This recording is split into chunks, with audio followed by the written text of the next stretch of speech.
What's up everyone, today we're going to review City Toys Wolverine, and this is a knockoff from the Mayfax version. Without any further ado, let's review it. Before we continue, make sure to subscribe for more action figure reviews.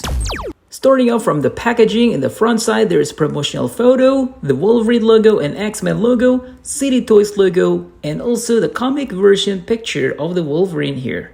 On one side we have another logo of Wolverine and X-Men, the other side we have another promotional photo, and then the top side another logo of Wolverine and X-Men, and at the bottom we have some warning here. At the back of the package we have some dynamic poses of the Wolverine that you can try with the figure. Let's get this guy out of the box. We got this display stand that you need to assemble by yourself, and this is the figure along with the accessories. Let's remove the plastic cover and be careful because the figure and the accessories might fall out when you try to open the plastic cover. This is the Wolverine straight out of the box, and my first impression, it looks amazing.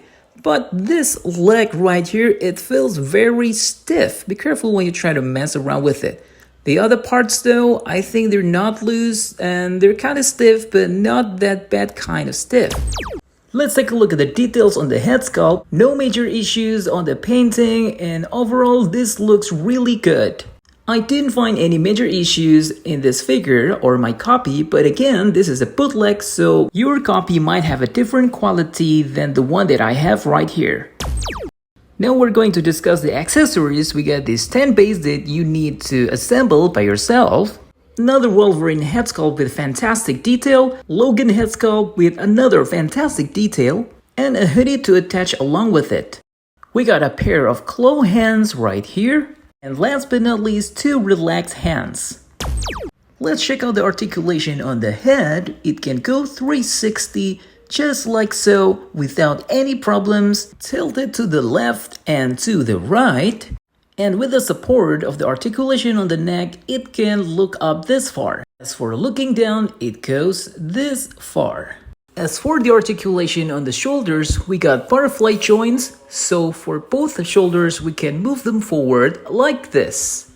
We can also move the butterfly joints up and down or just tilt it like so.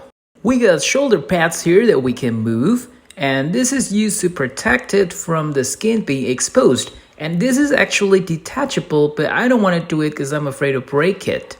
Let's try to articulate the arms. It can go 360 from forward to the back. On the sides we can move it this high. Bicep swivels 360, no problems.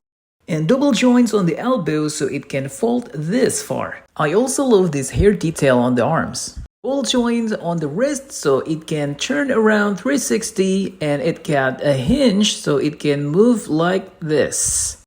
Going to the torso, and we're going to try the top torso, move it to the front and to the back. Let's try to tilt it and rotate it a little bit. To the left it can go that far, and to the right that far. And with the help of the bottom torso, it can rotate to the right so far like this, and to the left it's equally far. And now let's try to tilt it as well. As for moving back, it got this far, and to the front it can go this far. And as I mentioned earlier, the legs are very stiff, especially the connection between the crotch and the thigh. So I put a little bit of oil and it works just fine. As for the articulation, it doesn't have a thigh cut, but due to the ball joint, it can actually rotate 360 just like so. You can also extend the legs, so you can stretch it down like this, and it applies for both legs. Now let's try to split his legs, and he can split this far, only this far. And on the knees, it got a double joint, so it can fold to the back this far. And kicking front, it can go quite high, and this is as far as it goes. Unfortunately, for kicking back only goes this far due to the diaper here. We also have an articulation on the boots. It can rotate slightly like this. As for the foot, it got a ball joint, so it can rotate 360 freely like this. And it also has a hinge, so you can move it up and down just like so. And of course, it got a toe joint, so you can move it up and down like this. Now let's try to put on the accessories we got from the box, and we are going to start from this head sculpt, the angry looking face of the Wolverine, and let's put it on this neck pack.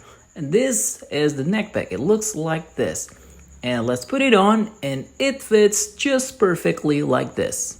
Now let's try the hoodie accessory along with the looking head sculpt, and let's see how it looks like. And this is how he is with the hoodie on and the looking head sculpt. Pretty awesome. Now we're going to try to swap out the hands with the alternate hands we got, and we're going to try the claw hands.